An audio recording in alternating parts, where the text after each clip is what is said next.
I'm speaking to Yomi, the creator of Clockwork Watch. Can you tell us a little bit about it? It sounds like a really interesting project, very immersive, comics, films. Yes. Clockwork Watch is an immersive, what we call Transmedia experience, which is a story that is told across different platforms, single story told across different platforms. The story lasts for 5 years. It's told across graphic novel, live events, online, roleplay, and a feature film. And it's mainly based around what we call a Victoriana, steampunk sort of retro-futurist vision of the UK. The country is on its knees, basically, very similar to it is now. And Queen Victoria asked a bunch of scientists to think the unthinkable. They in turn create the first clockwork robot, clockwork servant, they called it. They believe it will put great back into Great Britain.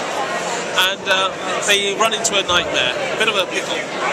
They can't power this thing. So the Queen reaches out to a scientist in India called Transmedia and invites him over to the UK because he is a kinetic engineer and he's created this thing that he believes will mean as long as the clockworks keep on working, they'll keep on powering themselves. And that is how the story starts. Sounds really cool. I definitely want to buy a copy now. Thank you. So what we have is a world in which these automatons materialize. The first part of the story is told through the eyes of Transmedia's son, Janav, who's an 8-year-old boy. He's not particularly happy with the world that he's been brought over to from India. Nonetheless, he's very soon dispatched to a boarding school by his father, which creates another side story for us to pursue further on into the narrative. But down to the basics, what we have is a world of make-believe. So the story initially started with 250 people being invited to come to an event where we immersed them for 9 hours. And they had the opportunity to role-play within a space. At the end of those 9 hours, we brought out a table and started selling copies of this. They then found out that some of the people they'd been talking to all day are actual characters in this.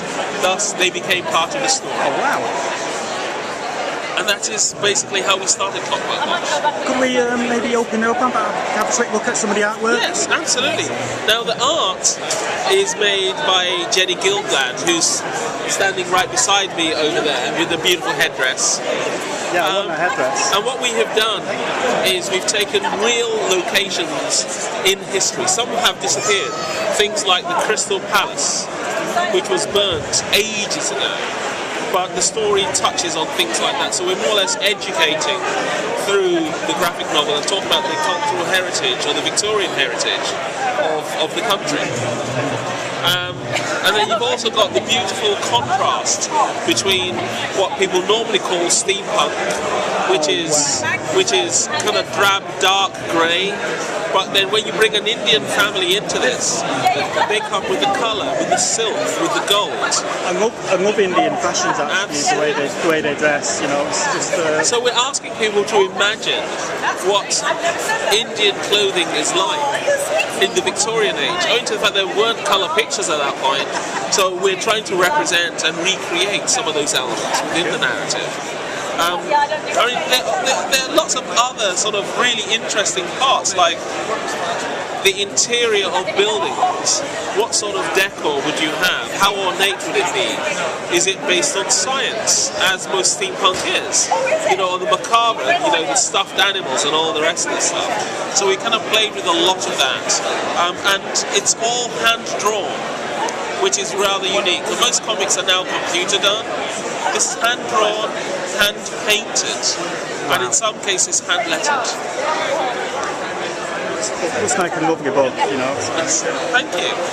So what we've done so far is the story's been told through The Arrival, the first graphic novel, Tomorrow's World's Today, which was the first event that we staged in London. But promoted for that. But also, the story was told through things like the Latitude Festival, which was a big event that takes place in Suffolk, where we were asked to bring part of our narrative to the table and show them what it's all about. So we drove our fictional narrative through 40,000 people in Suffolk. About the union strike action, 40 now, stop the clocks. Within this make-believe world where clockwork automatons are being created, trade unionists worked out that once these things are built, they're going to lose their jobs. So within this story, we launched a campaign, a strike action, and we got people to co-create a strike on a global scale all around the world. Wow. So people were sending in photographs and images and letters of support from all around the world, supporting the strike action based on our fictional narrative. So the reach of Clockwork is actually on a global scale. And what we have subsequently done is invite people to co-create, as in to write parts of the story with us online, in reaction to what I would call the news agenda of the day, which is presented on a every 2-week basis through an online newspaper called the London Gazette. And people are writing stories in support, they're writing articles, they're writing critiques about the universe that we've created. And those have become the basis of developing the story. And out of that, we've had 2 businesses launched so far. Because all the content that people are contributing is contributed under Creative Commons, which means they own their own IP and their own stories and their own content. We've given them the freedom with which they can actually launch businesses. So we've got someone who is crowdfunding £17,000 out of Kickstarter to launch an independent, real-world business. And that is more or less what we're doing. We're trying to break things and change the world and get people into telling stories based on a make-believe narrative that I had in my head years ago. And it seems to be catching on.